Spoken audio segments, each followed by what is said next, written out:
Hi everybody, and welcome to the second of our videos that you are going to watch before class. So today, just a few things to go through.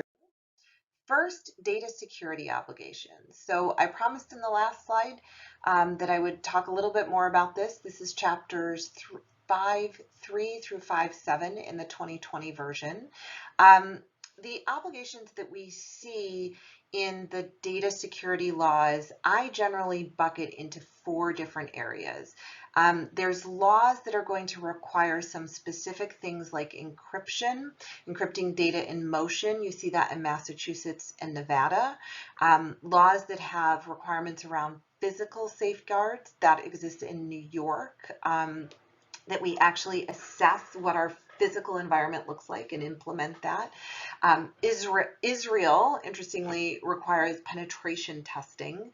Then we're also going to see requirements in one state, Nevada, to follow an industry program called PCI, so the Payment Card Industry Data Security Standards. That is an industry program, so it is not a law, but Nevada actually requires that we follow that industry standard if we accept credit cards as a form of payment. And finally, a lot more states have requirements around vendor management. 12 states have requirements around having some sort of controls over vendors. These are some specific data security obligations. You also see, as discussed in chapters 5.3 through 5.7, this concept that companies give general reasonable levels of security. So that also is something that we're going to want to keep in mind.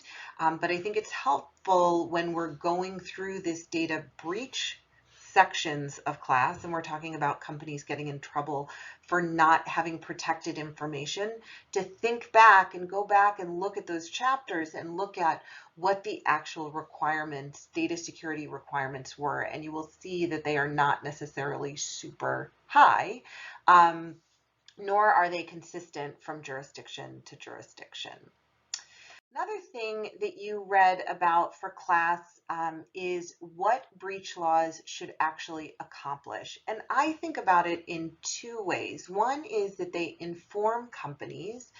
They tell companies how they notify, how quickly companies should notify, what do they say when they notify, but they're also there to protect consumers, to give them the ability to protect themselves, to tell them that they should be on alert, that their information has been compromised, and also to give transparency to the process so that companies are being clear or transparent about the fact that there has been a breach. And we will talk more in class and throughout the term about whether this really works on the protecting of consumer side, but also because these laws are supposed to inform inform companies about what they're supposed to do.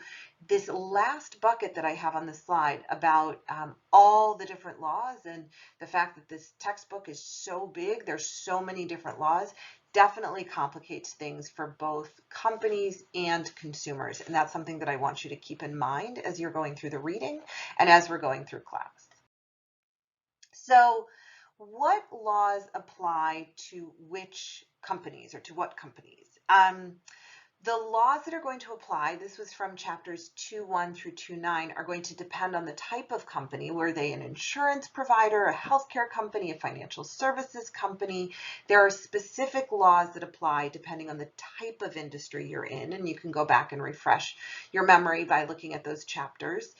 Also, the laws that are going to apply depend on where the individuals reside. The regulators in those jurisdictions are going to look not to what the laws were for the location of the company that suffered the breach, but instead the location of the individuals, presuming that the company should be following the local laws on a jurisdiction standpoint, or under an argument that if you decided to do business with one of the individuals residing in our jurisdiction, you should be following the laws of our jurisdiction.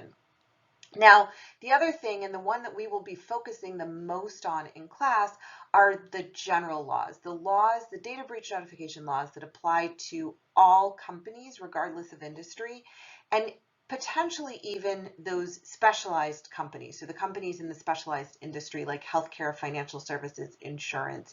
There are some preemption provisions which are discussed in chapters 237 to 242, but a lot of times those exemptions will not apply. Because of the way the exemption is written or because of the things that the company has done. So if you want, you can take a look at those chapters, but know that for the most part, the general data breach notification laws will apply. And those are the laws that we're really going to focus on during our class, during the whole term, not just during this one particular class. So finally, who has the duty to notify? So you read about this in chapters 221 and 222. It is the companies that own or license information in some jurisdictions. In some jurisdictions, the obligation falls on companies that maintain information. Sometimes it falls on companies that possess information. And finally, on companies that might maintain, store, or use information. That's in Florida.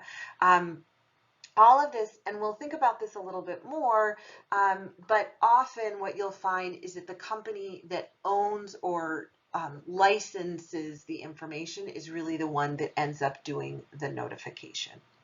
So I hope this was helpful as you're going through the reading, and I look forward to seeing you tomorrow in class.